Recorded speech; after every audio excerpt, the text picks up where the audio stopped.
Hello साथीहरू, नमस्ते सबैजनालाई। आज चाहिँ म खरको घाँस काट्न आएको साथीहरू।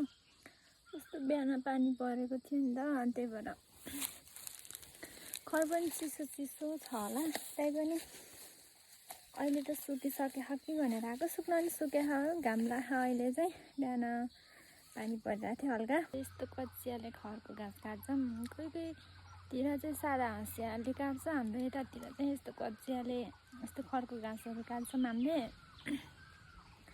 यो कचियाले सजिलो हुन्छ भन्नुहुन्छ यतातिर चाहिँ। मलाई चाहिँ पहिला चाहिँ त्यो सादावाला नै ठिक लाग्थ्यो। आजभोलि चाहिँ यो कचिया चलाउन लाएर यो ठिक लाग्छ। सुरुमा त नजानेर यस्तो घाँसमै अड्किन्थ्यो यो कचिया चाहिँ। आजभोलि त जाने काट्न पनि। कपाल पनि कस्तो भुत्लुङ्ग भएछ नि साथीहरू। अब गाउँघरमा यस्तै हो, कोरिन पनि नभ्याउने। अब कोरी एकचोटि दिनमा एकचोटि कोऱ्यो अनि भुत्लुङ्ग भइहाल्छ। कोरिराख्ने पनि कुरै भएन। अब काम गर्नु पर्यो। साथीहरू म चाहिँ अब घाँस काट्छु।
साथीहरू घाँस काट्दा काट्दा थकाइ लाग्यो कि अनि एकछिन चाहिँ बस्छु भनेर बसेको।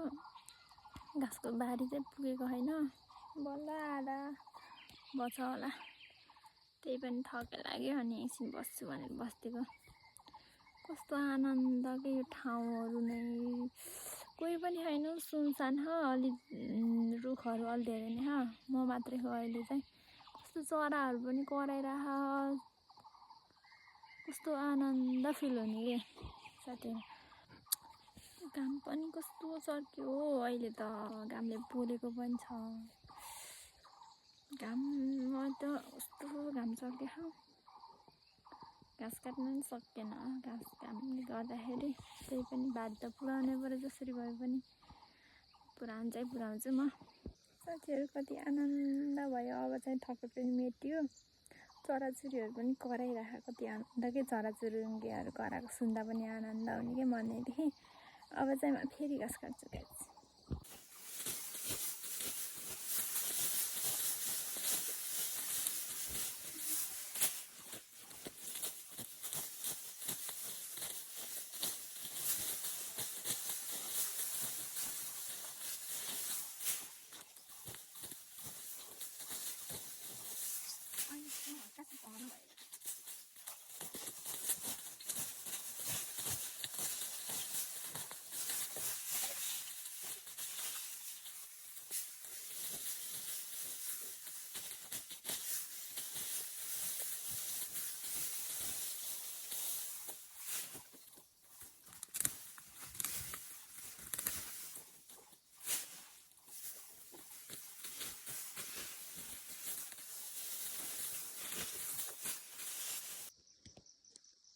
साथीहरू यत्रो धेरै घाँस काटेँ मैले, यहाँबाट वहाँसम्म।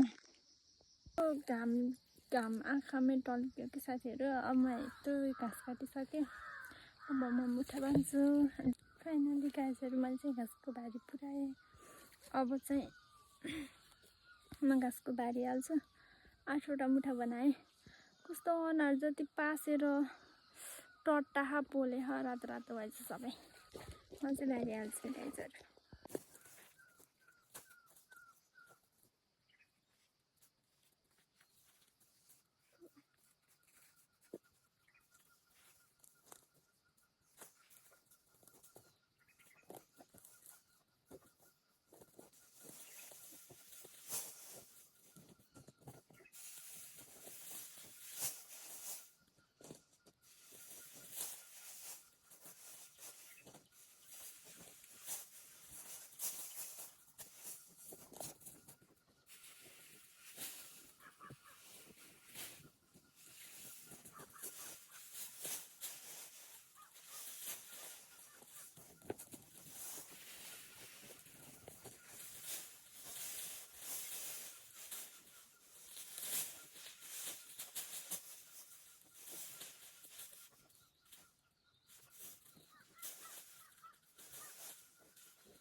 घाँसको बारी पनि हालिसकेँ मैले गाइजहरू।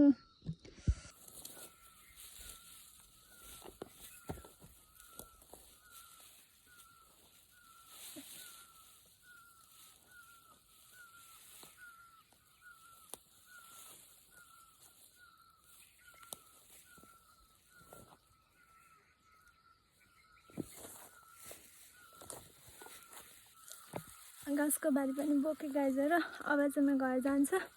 आजलाई चाहिँ यति नै। सबैजनाले लाइक, कमेन्ट अनि सब्सक्राइब गरिदिनु होला। बाई।